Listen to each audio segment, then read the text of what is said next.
In the quiet town of Bonham, Texas, nestled deep in rural America, Jennifer Harris seemed to have it all: beauty, charisma, and a future full of promise. A graduate of the University of North Texas, Jennifer had returned to her hometown in 2002, hoping to rebuild her life after a rough patch. But within weeks, she vanished without trace. It was Mother's Day, May 12, 2002, when Jennifer was last seen. She had reportedly gone to visit her ex-boyfriend, James Hamilton. He claimed she left his house around 10:30 p.m. That was the last time anyone saw her alive. Days passed. Her car was found abandoned. Weeks later, a fisherman discovered a decomposed body floating in the Red River.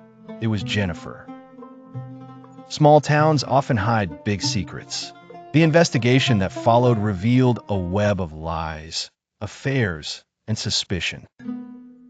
Jennifer had been in a volatile relationship with her ex-husband, Rob Holman, and also had rekindled a complex relationship with James. Yet, despite multiple leads, no arrests were made. The case went cold. For nearly 2 decades, Jennifer's family fought for justice.